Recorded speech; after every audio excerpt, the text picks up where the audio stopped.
Most women are out there analyzing texts, decoding silence, and reading into the way a man looked at them from across the room, when the answer to the question, does he really love me, has actually been sitting in his vocabulary the whole time. Men are not as complicated as women make them out to be. They're actually pretty straightforward. The problem is that most women are listening for the wrong things. They're waiting for grand gestures and movie style declarations while completely missing the quiet, consistent phrases that a deeply invested man drops into everyday conversation without even realizing how loud they are. Because when a man is casually interested, he performs. He's charming, he's smooth, he knows what to say. But when a man is genuinely, deeply in love, his language shifts. The words stop being calculated and start being reflexive.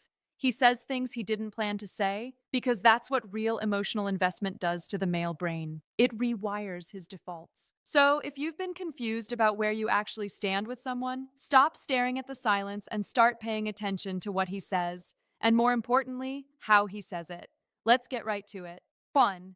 I was thinking about you. This phrase sounds simple, almost too simple, but the context in which a man says it tells you everything you need to know about where his head and his heart actually is. There's a version of this phrase that's calculated. A guy who's casually interested will text thinking of you at 11:47 p.m. on a Friday when his original plans fell through. That's not love, that's logistics. His first three options didn't work out and his thumbs found you. Bad day to be your self-esteem if you can't tell the difference. But a deeply invested man? He says it at 2 p.m. on a Tuesday because he drove past a restaurant you mentioned once 3 weeks ago. He says it because something completely unrelated to romance, a news story, a random song, a conversation with a coworker, somehow looped back to you. He's not saying it to impress you. He's saying it because his brain genuinely ambushed him with thoughts of you and he had zero control over it. That's not performance. That's neuroscience. When a man is deeply bonded to someone, she starts occupying what psychologists call spontaneous cognitive intrusion territory, meaning thoughts of her show up uninvited in unrelated moments with no logical trigger. His brain has essentially filed you under important without asking his permission. Studies on romantic attachment consistently show that this kind of involuntary, frequent thinking about a partner is one of the strongest internal markers of deep emotional investment in men. The casual guy thinks about you when it's convenient. The deeply in love guy thinks about you when it's inconvenient, at work, mid conversation with someone else, while trying to focus on literally anything that isn't you. So when he says, I was thinking about you, randomly, midday, for no strategic reason, his brain just told on him. And that's a green flag dressed up in the most ordinary sentence imaginable. 2. What do you think? This one gets overlooked constantly. Women hear it and think, oh, he's just being polite, or he's probably just making conversation. And then they give their opinion, he actually listens, and they still don't register what just happened. Their radar completely missed the signal because it wasn't wrapped in flowers or a romantic playlist. Pay attention. When a man asks, what do you think? Not about what movie to watch, but about his job situation, his family decision, his financial move, his next step in life, that is not small talk. That is a man auditioning you for a role in his inner circle. And most men don't even realize they're doing it. It's instinctive. When a man's emotional investment in a woman deepens, he subconsciously starts factoring her perspective into his reality. Her opinion stops being optional background noise and starts feeling like relevant data he actually needs. Men are wired to be independent decision makers, especially in the early stages of dating. Asking for help or input doesn't come naturally. It requires a level of trust and vulnerability that casual attraction simply doesn't unlock. So when a man who normally operates solo suddenly wants to know what you think about something that actually matters to him, his ego just voluntarily stepped aside. That doesn't happen for someone he's mildly interested in. Research in relationship psychology backs this up. Men in deeply committed emotional states begin to expand their sense of self to include their partner. It's called self expansion theory, and one of the clearest behavioral signs of it is seeking the partner's input on personal decisions. He's not just asking your opinion, he's integrating you into how he thinks. The man who only likes you keeps his decisions private. The man who deeply loves you starts making decisions like you're already part of the equation, because in his head, you already are. That question isn't small, it's an invitation into his world. The only bad outcome is not noticing it. 3. I don't want you to worry about that. On the surface, this sounds like something a parent says to a child, and that's exactly why most women either brush past it or mildly roll their eyes at it. What they don't realize is that this phrase, in the right context, from the right man, is one of the most emotionally loaded sentences in a deeply bonded man's vocabulary. Because men don't say this to women they're casually dating. They don't say it to someone they're keeping at arm's length. This phrase only surfaces when a man has decided, consciously or not, that your emotional state is his responsibility. And that shift in mindset is enormous. Male psychology has a concept that doesn't get talked about enough in women's dating spaces: the provider and protector instinct. It's not about money or outdated gender roles, it's about emotional guardianship. When a man deeply loves a woman, he develops a near physical discomfort when she's stressed, anxious, or carrying something heavy. Her distress becomes his distress. And I don't want you to worry about that is him verbally stepping in front of whatever is stressing you out and saying, without the dramatic speech, that he's got it. Psychologists who study male bonding behavior refer to this as tend and protect language, a verbal signal that a man has moved a woman into his inner emotional circle, the small group of people whose well being he actively monitors and shields. Most men reserve this for immediate family. When a woman starts hearing it directed at her, she's been quietly promoted to a category most people never reach. The casual guy lets you stress. He might even watch you spiral and offer a half hearted, it'll be fine. He's not invested enough in your peace to interrupt his own comfort for it. But the man who deeply loves you, your worry bothers him personally. He can't just sit there and let you carry it alone. And I don't want you to worry about that is the most direct, unbothered, masculine way he knows how to say it. It's not poetic, it's protective. And protection, when it's genuine, is one of the loudest love languages a man has. 4. I'm sorry, that was my fault.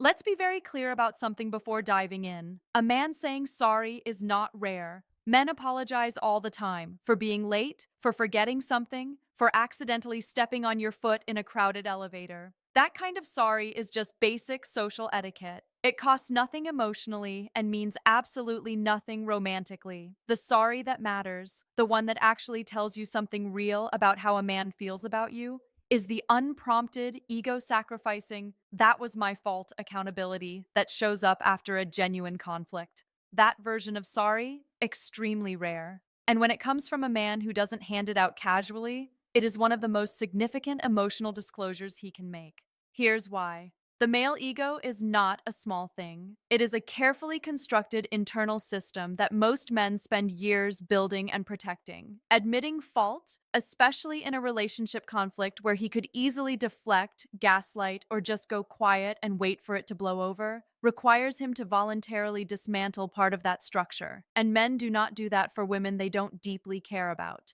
The math simply doesn't work. If he's not invested, the easier option is always to protect his ego and let the relationship absorb the damage. But a man who is genuinely in love with you has a different calculation running in the background. His ego is still there, but now it's competing with something stronger: the fear of actually losing you. And when that fear wins, accountability language comes out. He says, I was wrong, or that was my fault, not because he suddenly became emotionally evolved overnight, but because the alternative, you pulling away, you losing trust in him, you deciding he's not worth it, feels worse than the discomfort of admitting he messed up. Psychologists who study conflict resolution in romantic relationships consistently find that men in deeply committed emotional states show significantly higher rates of genuine accountability compared to men in casual situationships. It's not personality, it's investment level driving the behavior. So, when a man owns his mistake clearly without being pressured into it, without adding a "but you also" at the end, his emotional attachment just showed itself. That apology wasn't just manners, it was him choosing you over his own comfort. And that choice, quiet as it is, speaks volumes. 5. I was wrong about that. This one is different from the apology in part 4, and the distinction matters more than most women realize. I'm sorry is about behavior. I was wrong about that is about belief.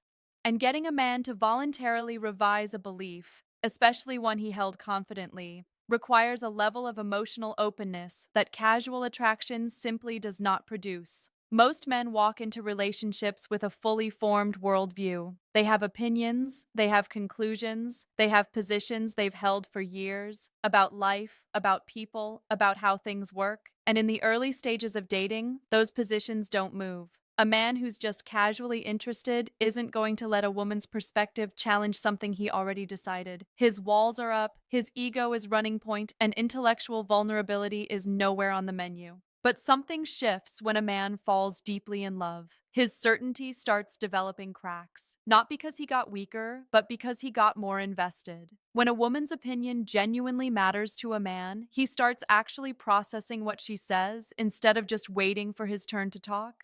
And sometimes, not always, but sometimes, he processes it and realizes she had a point he hadn't considered.